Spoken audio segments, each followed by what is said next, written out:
lobby. Let's all go to the lobby, lobby. Let's all go to the lobby to get ourselves a treat. Hello, horror hounds, and welcome to Now Slaying, an It Slays podcast production where we break down the latest and greatest in the world of horror. I'm your resident A24 fanboy, Colton Simpson, and tonight I'm joined by our very own humble co-host, Rowan Frazier. Loyal listeners of our show know that in recent episodes, we have been delving into some seriously spooky material, with the release of Scream 7 and The Bride, ! Two films that have tested us in a number of ways and pushed us to our very wits' end. But how will we fare when we tackle what some are calling the scariest film ever heard, in Undertone, which was released March 13th, 2026, exclusively in theaters. All right, I gotta stop there. I can't keep doing it forever. I was wondering how long you keep the bit up. No, that's enough of the bad NPR podcast voice. But yeah, Rowan, in all seriousness, it's not often we get to discuss a horror movie that's dealing with subject matter so very near and dear to our own hearts as podcasting. So, as always, I want to know, were you looking forward to Undertone? And could our characters as podcast have been a little bit more successful if they were reviewing great works of horror like Leprechaun Back to the Hood? I mean, if they want those serious listeners, those serious clicks, you got to do serious business like that. Don't review mysterious voicemails. Yeah. Review mysteriously, how did Leprechaun Back to the Hood get made? That's what you should be doing. But yeah, I was going to say, excited about this. I was pretty excited about this. A24, horror. Yeah. Yep. Check off for me there. And I didn't know, this was kind of on our radar, but I didn't know until closer to, I didn't know it was a Canadian horror movie. So once I had found that out, I was kind of excited. The release date kind of snuck up on us. I remember when I told you didn't realize it was coming out so soon. You know, me, I'm just sitting here patiently waiting for Backroom. So everything else is on the back burner. There we go. Yeah, I was pretty excited about this. And then obviously, they've been doing a lot of marketing for the last, couple weeks where whether they paid to play or just people in general, every major publication just keeps talking about how this is, the scariest movie to come, in forever. And, people are going to be very disturbed. So that got me kind of excited. Mm-hmm. And, what about you? Excited for this? A24 man? You've upgraded from boy to man. Wow, that's great. I love to hear it. Yeah, of course. I mean, I was looking forward to this. This is one that I heard some rumblings about on the festival circuit. I can't remember. I'm going to pause you right there. Let's pick this up in a couple weeks, and we'll start a new episode. Couple weeks? Yeah, we'll leave it there and cut the episode, and part 2 will be out in a couple weeks. Okay. Yeah, that makes sense to me. I think I was going to propose that we record this review over the course of 4 nights or so. Really tease it out there. I was genuinely confused for a second there where I was like, what are you getting on with? It took me a minute to catch on. But yeah, I mean, I was looking forward to this, obviously. It was doing the festival rounds, and I can't remember where it premiered, if it was Fantasia or, a South by Southwest or Sundance or something. But basically, I heard that it had a really good bout at one of these festivals, and that it was this little micro-budget indie darling that had some really kick-ass sound design. So, that's right up my alley. I was looking forward to it. And, as we kind of got a little bit closer and the trailers were playing in theaters and I was, kind of closing my eyes or fixating on my phone to ignore what I was seeing, I was just getting more and more excited to kind of see if it was super scary, how good is this audio design, and, just check it out for myself. So was the marketing right in this case? Is this the scariest movie we've ever heard? Well, before we get into that, let's throw it on over to the trailer. You hear that? What is that? The more that you listen, I like it here in the dark. The more you will hear the sound of the darkness.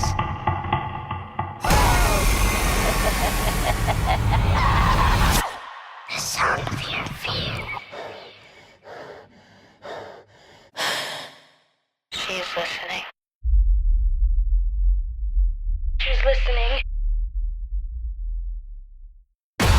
In theaters Friday the 13th. Undertone was written and directed by Ian Twasson, and the story is as follows.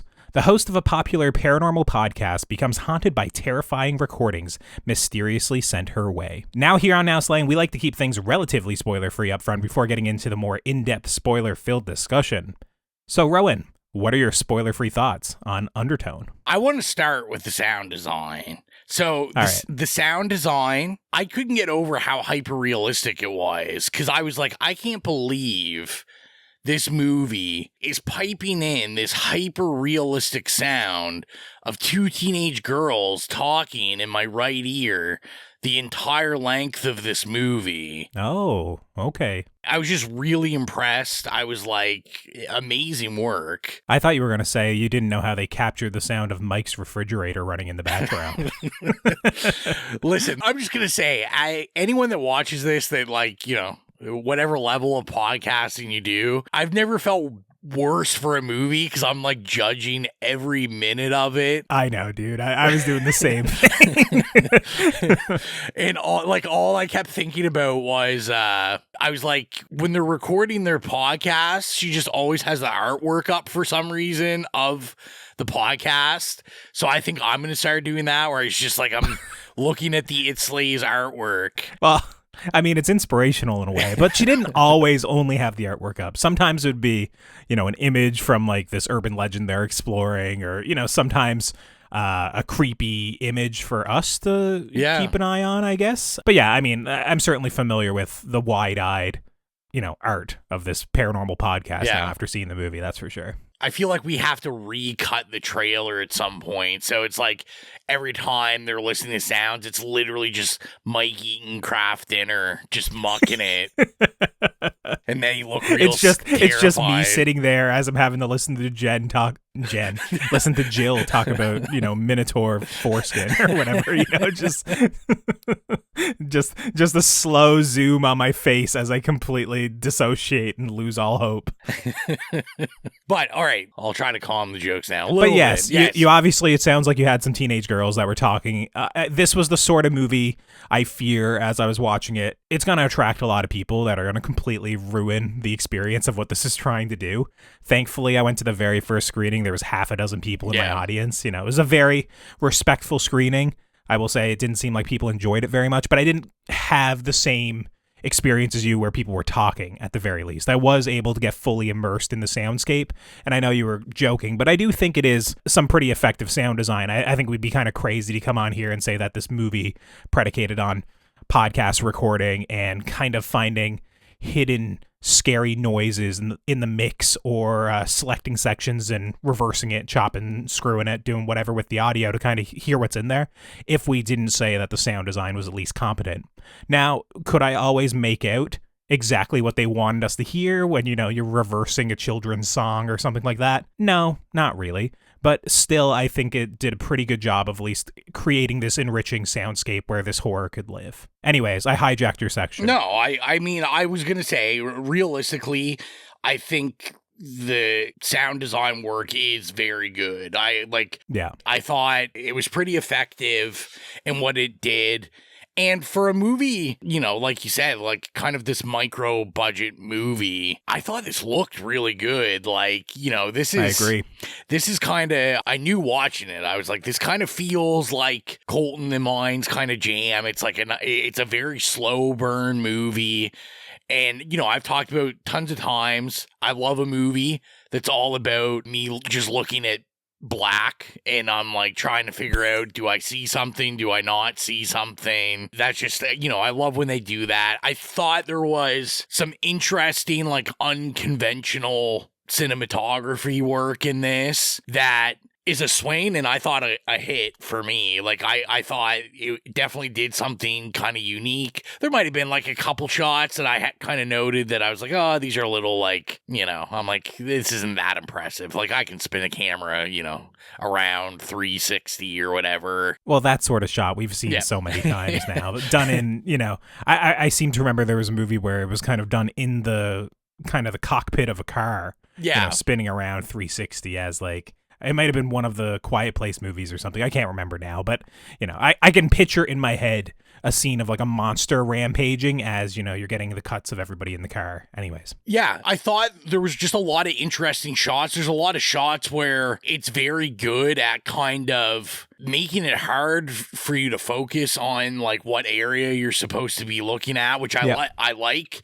because I think this also does a good job at almost making you want to do a rewatch of like, oh, is there stuff I didn't pick up the first time, which is super smart. I mean, obviously you want people to see this more than once. Of course. Performance wise, I thought it was pretty good. I'm not like super familiar with, I mean, obviously really it's, an old woman in a bed and our main podcaster. The rest is all voice work. Yeah, I have her name here, Nina Kiri. And I was looking, I didn't really see like anything of note. If I'm not mistaken, I think she's actually an ex-podcaster. I think she used to actually do this sort of thing. Okay, well that makes sense. I wonder if she had issues with some of the podcasting in here. I mean, really, a lot of any complaints I'm going to have are going to be more on the joking side, because like I said, it was really hard not to be critical on the podcasting here, such as in the year of our Lord, 2026 or 2025, when this probably like did the festival runs, I highly confused at doing any podcast where you're not videoing each other and it's just simply by voice. I was like, this has to be the worst way to podcast ever. However they were doing it, and maybe they're using, what is that one you want us to keep trying? What is it, Riverdale or Riverdale? Riverside? I was Riverside. Yeah, Riverside. Riverdale's the TV show. But Riverside, I was pretty impressed with how easily they were able to share recordings back and forth with one another. Kind of be like, hey, Rowan, here's a clip. And then Rowan would get the clip and be like, oh, yeah, cool. And play it right away. And it's all on the air, all tracked out. Levels are perfect. Maybe this is a giant ad for Riverside. Maybe it is. Whatever recording software they're using, we should take a look into. Maybe it is time that I, release the grip of all of us recording on our own things and we just try Riverside or something. I don't know. Listen, I know Big Guy. I know like Disney podcasts and stuff use it. That's all I know. But yeah, I was highly impressed with that. But yeah, I thought this was it was like a pretty effective little scary fella going on here. Some of it silly, some of it I thought truly terrifying. I'm not going to lie. I feel extremely kind of like saddened and or bad for, is it Ian Tucson?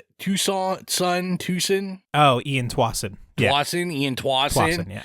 Because he's probably going to hear from my lawyers. I'm not going to lie here, guys. For like 10 years, I've been telling Exilia almost every night. I'm like, why hasn't anyone made a horror movie about kids' nursery rhymes? They're super creepy. If you say them slowly, they're even creepier. I'm going to see if there's legal action I can take. I'm disappointed that you didn't pitch me this idea, because this Undertone is one of those ideas that is so simple and so genius that it's basically like, I'm surprised it hasn't been done yet. Yeah.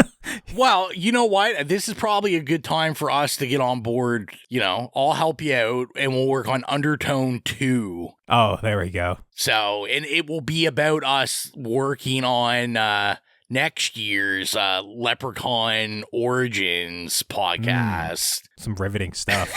I'm looking forward to that. That's as far as I've gotten with that idea. Yeah, I thought this was like fairly effective for what it was. More effective than I thought going into it. And maybe, as we joked before, it's been a bad month for us at Now Slaying. Yeah. It's been really, really tragic and sad. And I can't even say, like, other than me making my joke about how excited I am about, like, Backrooms and maybe Obsession, I can't even say I'm, like, really looking forward to, like, a bunch of stuff coming in the future. So I was just, like, very pleasantly surprised about this. And I was interested how, about halfway through it, I was like, oh, this is kind of, like, it's kind of stupid. I'm not really, like...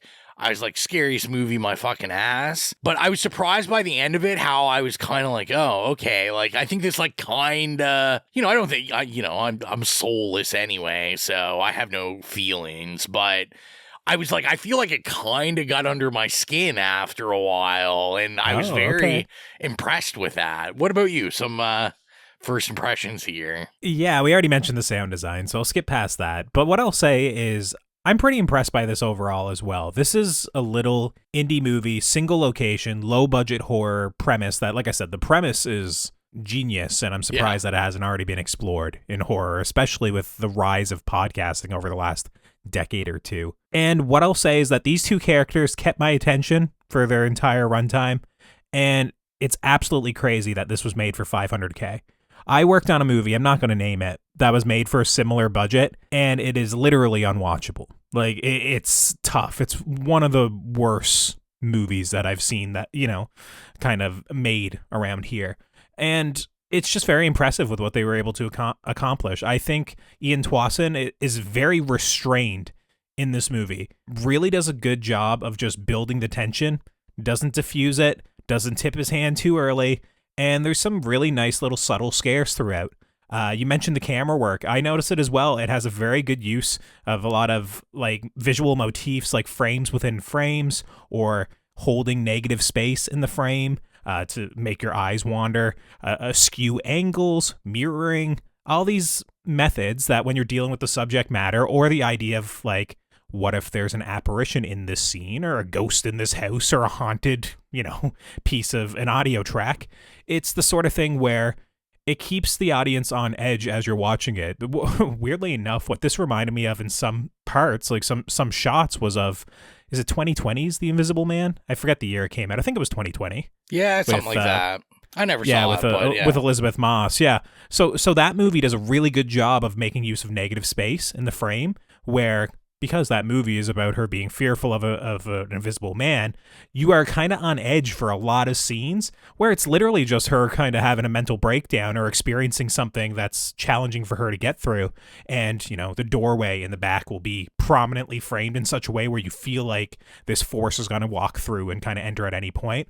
This movie made me feel similarly, where there was lots of times where I was wondering, oh, is something going to come down the stairs? Is something going to come out of that dark corner in the back? Just these ideas that obviously we've seen done in horror movies before, but there was such a level of restraint here and a level of actually like holding on the frames and letting them just play out unbroken, that it did kind of keep me on edge a little bit. Now, you used the word terrifying watching it, and I don't know if I'd go that far. I wasn't screaming or anything, but not even at the two teenage girls, talking your ears off. I do think it does have some unsettling moments from time to time. If we were doing the old It Slays podcast thing of like, did we find this unsettling or did we find this scary? I did find it unsettling at times for sure. I like, once again, going back to the audio work was very effective, and some things like that I won't praise overly is the main character's performance didn't fully work for me, I would say. It's not that she's bad, and obviously she was directed to do the NPR podcast voice, both of them are, and to be fair, it's kind of soothing and it reminds me of some horror podcasts that do this sort of thing, like a Lore, or how the last podcast on the left, when I used to listen to them before they were kind of canceled, where they do these like creepypasta episodes and kind of recount some of these scary stories. There's a few others that I'm sure our listeners listen to on and off. I thought she did a good job of that, but the character herself, I didn't feel like she was living in the moment and actually reacting to what her podcast co-host was saying. It felt to me like she was remembering lines or waiting for her cue and kind of repeating a scene that had been filmed multiple times. And on lower budget things like this, they oftentimes don't have the money to refilm things multiple times. So it's weird that I'm getting that like overly rehearsed vibe from her at times. It's not all the time, but it was something as I was watching it, I was definitely noticing throughout. And as we mentioned, the podcasting angle, it definitely could have been explored a little bit better and handled more authentically, at least in my idea of how podcasting happens. The idea that these two people are going to get together for like 4 or 5 nights in a row to record 15 minutes of a podcast, even if they're doing it like with professional narration and a very slow cadence. It's the sort of thing where it's like, I just don't believe this is how this happens. Maybe you break it up into 2 podcast recordings or something like that, but like the way in which basically the podcast recording had to be structured in order for it to play out as a movie, where, you're not basically listening to the entire scary audio clips within the first 15 minutes. It's just for the podcast recording, I wish they kind of figured out another way to do it. And as just kind of a last little critique, I won't spoil it, but I will say that the ending gets a little bit bombastic, I would say, for what I would have wanted for a movie like this. I think it's impressive in some ways, but also not at all what felt like the previous 90 minutes. Like, no joke, this ending feels like The Conjuring, but on a $500,000 budget. So it's the sort of thing where some of that stuff didn't really work for me. There were some elements from it I did really like. So we'll get into that more in the spoiler discussion. But it was just, I think I would have liked something a little bit more restraint in the ending, just like the rest of the movie was. I wanted a more boring ending that everyone would hate, and I would love. I could definitely see people like you not liking this ending, or like, I was kind of in the middle of it. I'm curious, how many times did you really look hard at the screens? Because I was trying to see, like, were they actually recording audio? I didn't notice that. I mean, they show the wave files, every now and then, but it's more so when they're actually playing back the spooky audio rather than recording their own voices. There was a couple shots that I was a little disappointed, because I'm pretty sure it was like, they'd be like faraway shots, but you can see like she just randomly has the artwork on top of the recording program, and you can see that the way, like, it's not moving, they don't have anything actually playing, and I was like, oh, what a shame. I don't know, maybe there's some people, if they're truly confident, they don't look at the little tracker going across to make it sure that you're recording the entire time, but I think you're crazy. But yeah, I mean, those were kind of my notes about it. I do think overall, like, it's pretty accomplished for what it is.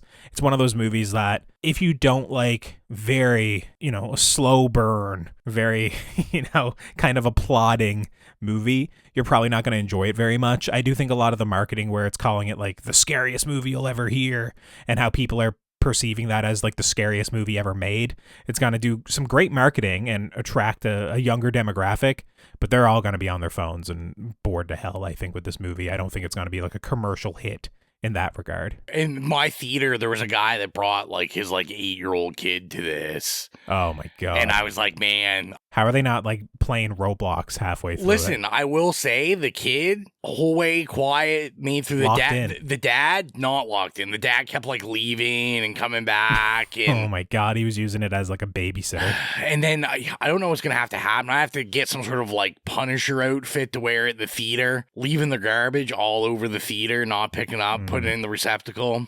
I'm telling you, should be punishable by death. Really bad move for sure.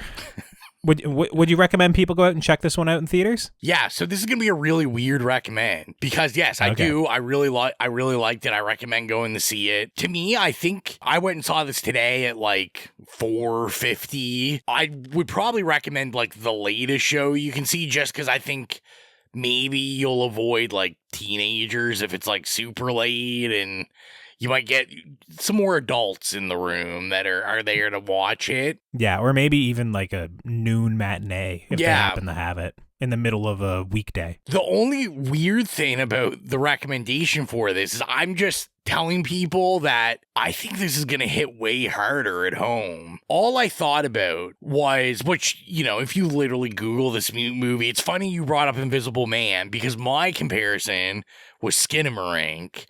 Oh, of course. And literally when you Google this movie, like the first thing that I saw, like, because, now Google just gives you like the chat GPT at the top of the Google search. Yeah. And it literally says Invisible Man meets Skinamarink. That's really? What that's says. Crazy. I mean, obviously I understand the Skinamarink comparison. Yeah. I just think this movie has way more of a plot and more going on than Skinamarink, as someone who enjoys Skinamarink. Yes, exactly. And I love Skinamarink, and all I thought about was, when I had saw Skinamarink for the first time, I had my headphones on. It was pitch black. It was the middle of the night. And I was like, this movie's going to slap so hard with headphones on at 3 a.m, where Yeah, you're right. you're fully taking advantage of this sound design. I was like, I feel like this is going to scare the shit out of me in that setting. So support it in the theater, but this is definitely one I feel like you should also watch at home. Yeah, I'm going to say as well, go out and see this in theaters. I mean, I don't know if I'd be able to live with myself if I didn't recommend people to go see a little $500,000 horror movie, even if it wasn't amazing, you know, or even if it was kind of mediocre, I'd probably still recommend it at that budget range. And thankfully, I don't think this is. As long as you can handle a good slow burn, then you'll probably enjoy it. I was going to say, he already got the tap up, I see, for his next movie, so he's big time now. Oh, really? Yeah, his next movie is the new Paranormal Activity movie that he's doing with James Wan. So wow, that's huge. He's directing Paranormal Activity 8. Wow. Okay. All right.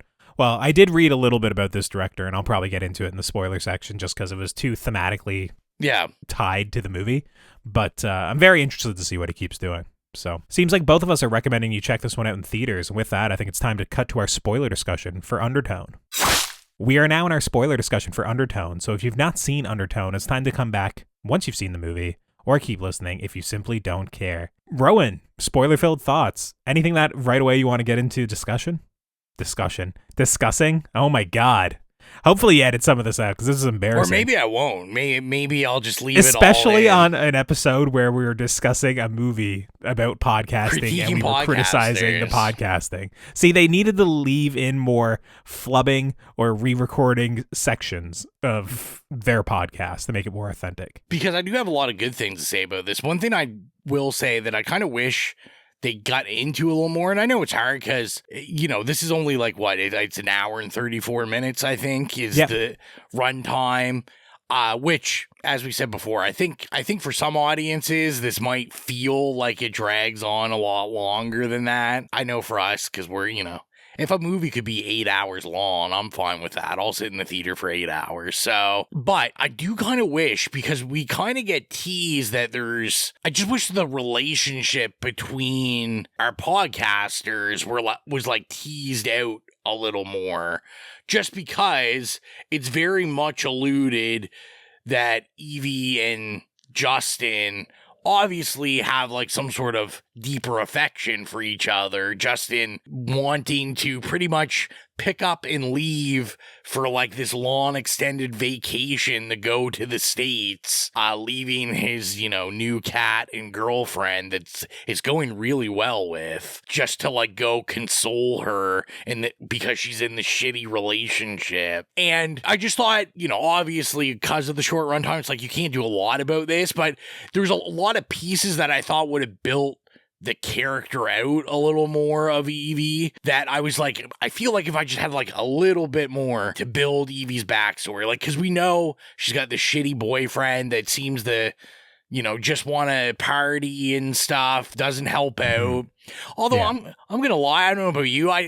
He called. I didn't feel like he was a total piece of shit on the phone or anything. It tries to make you seem it, but I'm like, oh, you know, she's been in this house forever. He's like, hey, come out a couple hours, like, you know, get some air, you know, be around friends, enjoy yourself a bit. Yeah, it's been a few days since I've seen this, so maybe it is specified, but I don't remember having a crystal clear timeline of exactly how long she's been in this predicament with her mother either. Yeah, no. So it's the sort of thing, I mean, if she's closing herself up and completely divorcing herself from society, I mean, your partner probably should try and pull you out of the house a little bit, even if they are a little bit of a dick or a little bit forceful about it. After a certain amount of time spent indoors like this, especially so much like around death, I don't know if that's really good for anyone's mental health, nor what her mom probably would have wanted for her. So, well, yeah, exactly. And it was just like, there's lots of stuff they teased at that I was like, oh, I feel like it felt like if it was a bigger story that it would have, like,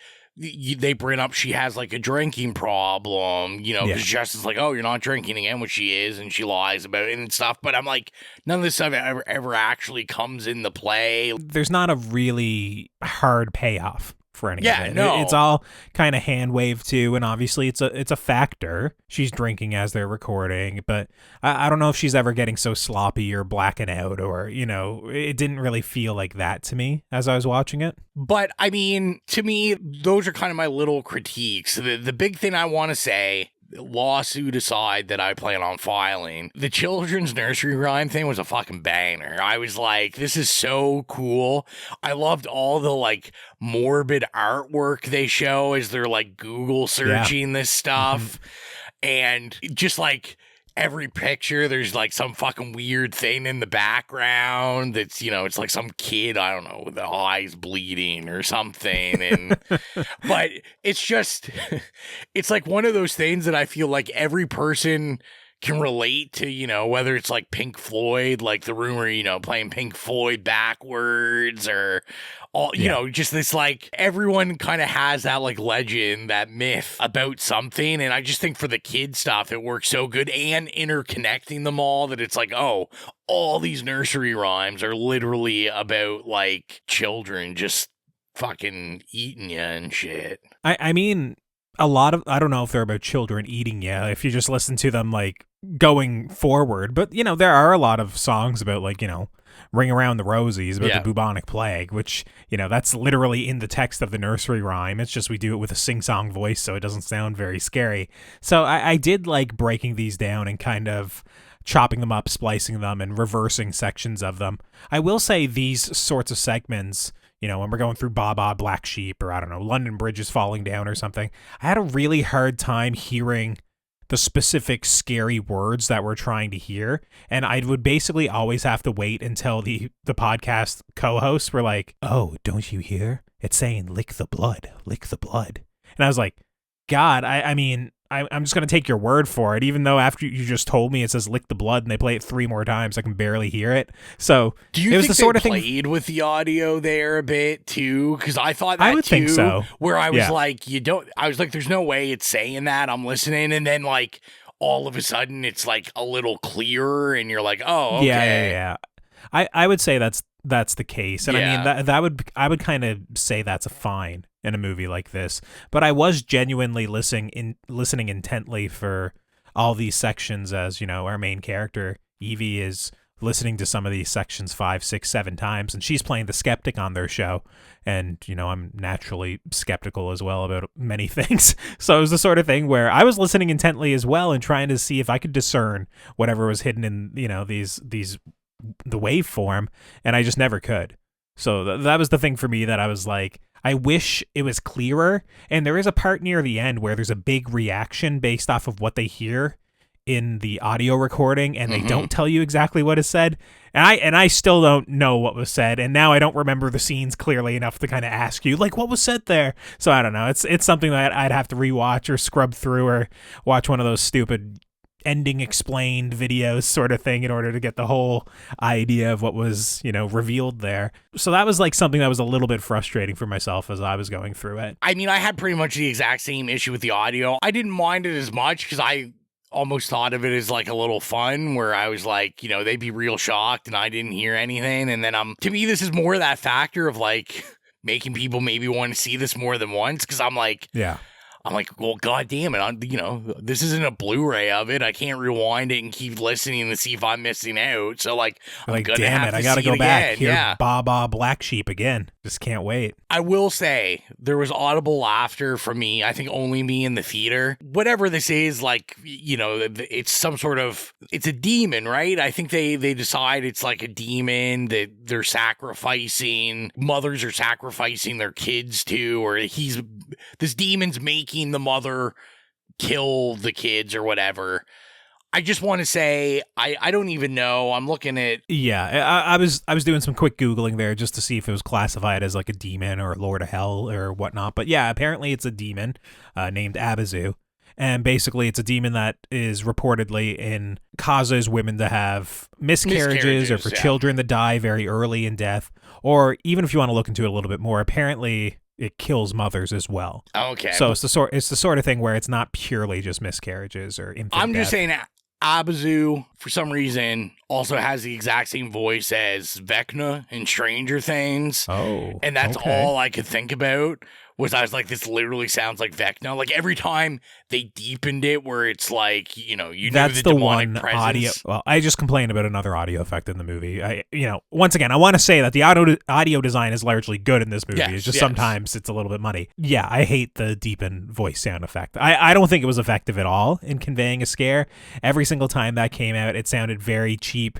It reminded me of that moment in, God, I think it's like Lord of the Rings, Fellowship of the Ring, where Galadriel, her voice gets all deep all of a sudden, and the screen goes all like kind of blue and white, and it's supposed to be scary. Yeah, that's not gonna work for me. Nor was the couple of times where they just used a really loud noise. Like a true jump scare, but a jump scare of pure noise because the movie is about audio.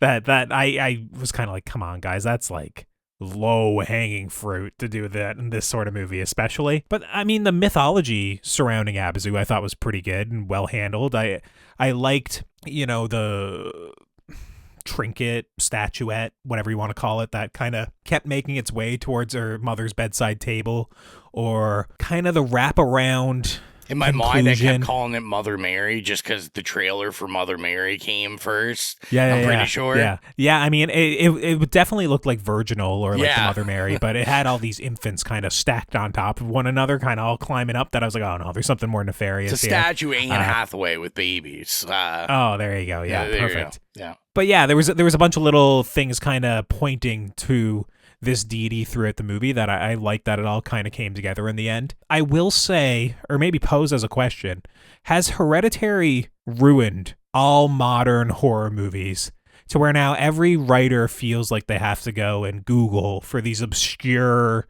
demons, deities, ghosts, lords of hell to make their movies feel more unique? I mean, obviously there's Pazuzu back in the day, but I mean, there was a good section of time where, Satan or Lucifer was scary enough.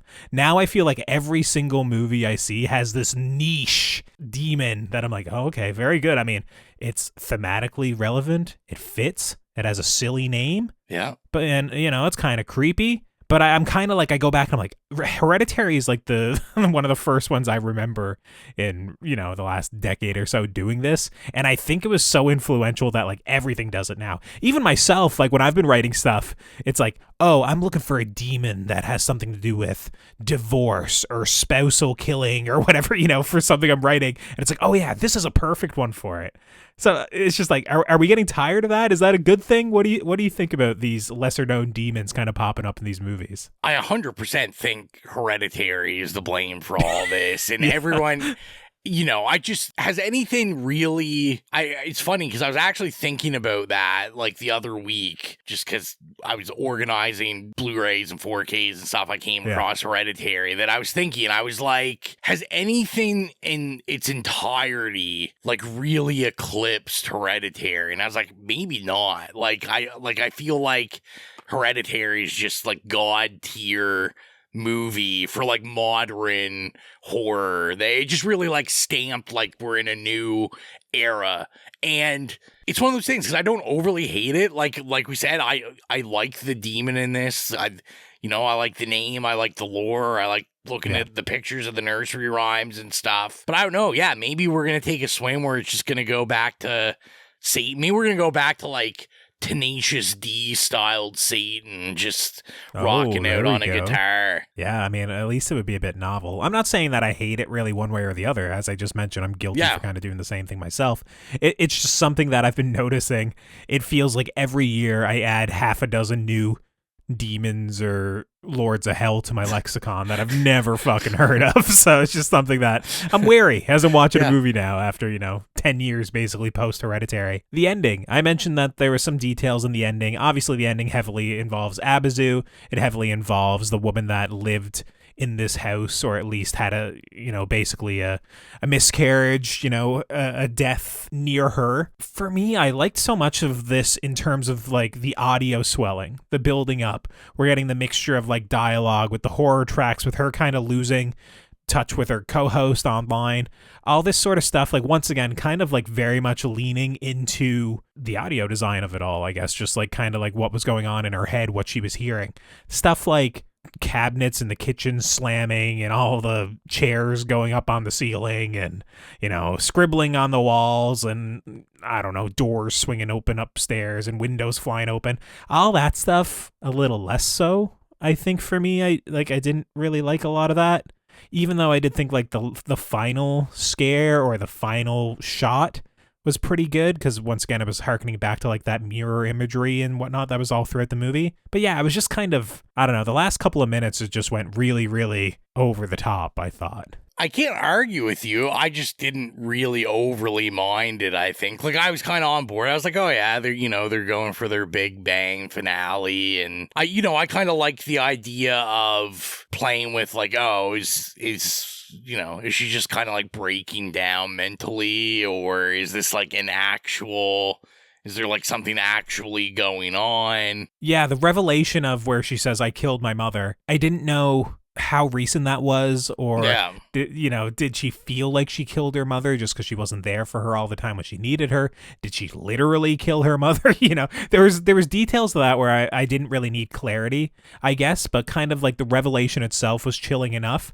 And then we get this James Wan-esque grandiose sweeping shots, which maybe makes sense as to why he's with working the red with them on his lighting next, too, his the next malignant project. red. Oh yeah, absolutely. Which I did like. So yeah, it was just, I don't know, it was a bit much for me, especially harkening back to that wonderful video in the beginning where apparently it caused 90 odd people to kill themselves with that on the screen. I was and all this stuff. literally just gonna say, Yeah. I think I like the video more than I like the audio recordings. I thought the video was way creepier than the audio recordings. Okay. All right. Well, we'll agree to disagree on that one.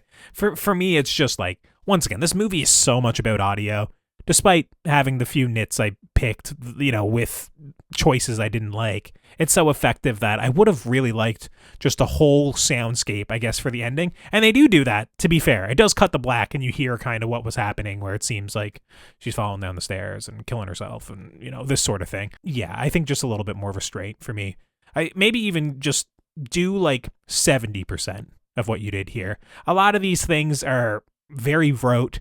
They're kind of horror tropes now that we've seen. We've seen them in Paranormal Activity and The Conjuring and a bunch of other ones going back for decades now. I keep saying it. He's going to be perfect for it. Yeah, I mean, he probably is going to be perfect for it. It was just, I hope he's not putting chairs on the ceiling again in Paranormal Activity 8, because, they did that basically in probably 6 other versions of that. I am going to go tonight. I'm going to go look at some of his short form content. I saw that he, before this, specialized in horror VR and kind of horror YouTube stuff. I guess this is a good moment to get into kind of his backstory, just because I did read an interview with him, and kind of knowing just where this movie came from was something for me that it did make it hit a little bit harder. So apparently he moved in with both of his parents. Both of them were diagnosed with terminal cancer. One of them died within a few months of moving in with him. Him moving in with them, and then the other one passed away within 2 years. So he literally very much was the character in this movie, having to care for both 2 terminally ill parents, just kind of watching them wither away. And basically he took a third of his inheritance money he took his entire inheritance money and basically tried to fund this movie, but it could only kind of make up a third of the budget that was needed for it. And then he went around pitching this idea, packaging it with hey, listen, a third of it's funded already. I'm aiming for $500K as the budget, and basically found people that kind of bet on him and bet on this story and bet on the tragedy that he kind of had for the couple of years in his life. And he got it made. And apparently he was struggling with alcohol as a coping mechanism the entire time, trying to get through the pain he was causing. So basically he said that creating this movie was very cathartic for him. And I do think it is a little minor miracle that it got made. Is it the greatest thing I've ever seen for horror? No, of course not. But I do think it's very impressive. And the fact that he took this grief and channeled into a movie that doesn't feel completely beholden to grief or trauma, like a lot of these elevated horror movies are, I think is also a little bit of a feat in and of itself. Because, it would have been very easy. He's got that A24 banner to just go hardcore into that A24 hereditary grief train. Well, to be fair, they didn't pick it up until after the movie was done. It was already at the theatrical distribution. Apparently in behind-the-scenes videos, after they finished filming the movie, before it was edited or anything like that, he is recorded saying that he believes that this is going to be picked up by Neon or A24 and that it's going to be successful. So there is apparently video footage of him like calling a shot before it happens, like, months and months before it happens. So I don't know. I mean, he's not wrong. Yeah, I mean, like I said, he wished it into existence and James Wan backed the bag up on him. So yeah, so good for him. But I thought too, like, you could definitely see the personal attachment to the story in it. Because I thought, even though I don't have like a similar, I've never been in that situation, I did think a lot of those themes and stuff were quite poignant. That I was like, yeah, like, I thought it had a good balance of having some emotional stuff there that I could connect with and actually really feel moved by. Also avoids the old crone trope, which I actually kind of do like, just from, some of my own personal history and whatnot. Not that I find like, oh, it's an old woman who's naked and just, the old female body is so horrifying. But I don't mind like the old crone as like a horror malevolent force. And there's lots of scenes in this movie where she's caring for her mother, who is older. I don't know if she fits fully, like she's not like 80 withering away. But think of like how a movie like The Front Room with Brandy handles kind of caring for an older maternal figure where they're like shitting and pissing themselves all the time, and the horror movie needs to be showing the kind of like the grossness, I guess, of like having to lay in bed and clean up after somebody. Like the character in this movie is doing that sort of thing often, but it's not lingering on like a shot of like poop in a diaper or something, as the horror. It's kind of just like the monotony of the chore of caring for somebody. I want to point out she wasn't wearing gloves, which I was like disgusted by. Not only was she not wearing gloves, but as someone that part of my job is like clients that can't wipe themselves, like clean them and stuff. What I never ever do is use a cloth that I then have to put in water in my bare hand and continuously use that poop water over. Wow, like those are some more details, Yeah. It's just all falling apart for you. But for me, it would have been very easy for a filmmaker just to like, let's cut to the old woman's ass, like, and look how horrific this is. And the movie played these beats as morose, a little monotonous, of course, but I think a lesser filmmaker definitely would have tried to use it for the shock of it all, like A Front Room did just a year or two ago. Yeah. But yeah, that's basically all I have for the notes on this. You could rate this thing. So if you're new to the podcast, our review rubric is nay, okay, yay, or slay. So Rowan, what would you give Undertone? Yeah, so I'm going to come in with a pretty strong yay. I thought this was a really good kind of directorial debut, and I really enjoyed it. I thought the slow burn worked for me. The audio, sound design worked really well for me. Like I said, I think it's going to work even better when I get to watch it at home. I don't have teenage girls talking into my ear. Just because you have your phone on like the lowest lit possible lighting, I can still see your phone out of the corner of my eye. Oh. It's just why go? The movies are expensive. Yeah. Why pay so you can talk and go on your phone? But even with all that, attempting, maybe it was whatever. What was this demon's name? Abazu. Maybe this was Abazu's work trying to ruin my time at the theater. Oh. It didn't work. I still really enjoyed it. And like I said, I thought the cinematography was really well done. The sound design was really well done. There was stuff that was creeping me out. I'm not going to lie. When I got out of it, I was really thinking, because I remember when we did Skinamarink, and like I said, that was the first thing I did. Like, I gave Skinamarink a slay when we did it on Now Slaying. I really enjoyed it. Wow. And to me, the reason this doesn't quite get it there is I saw Skinamarink at home when I watched it first, like I said, in the optimal condition that I think you could watch it in. And I just think that was so like original and unique of a take of something that I'd never seen, that it just kind of blew my mind at the time. But this is like right under there. Like, I really enjoyed this, and I feel like this is one I'll enjoy watching again and showing other people, and I think you can have a really good time with it. And like I said, even though it's slow burn, it's only an hour and a half, so it's not anything crazy. Like, this is something I know, like, my mom would love, and it's not a huge commitment of time. So yeah, I'm going to give it a very strong yay. What about you, Colton? Yeah, I mean, I'm in the same boat. I think Ian Twasson created something here that he should be very proud of, especially taking all that grief that he experienced and channeling it into something coherent, something good, something impressive at this budgetary level. Like I keep mentioning, but it's just like I've worked on movies now that are like 10 times, 15 times this budget, and some of the things that he managed to accomplish in this movie, I don't know if we really accomplished in some of the things I've worked on. So I think that's very impressive. I thought there was just some very restrained filmmaking on display here, some good camera works. Obviously the sound design is, impeccable for the most part. And I do think it has some good scares throughout. I think if you're an actual horror fan that doesn't mind a slow burn, you're probably going to find something to enjoy here.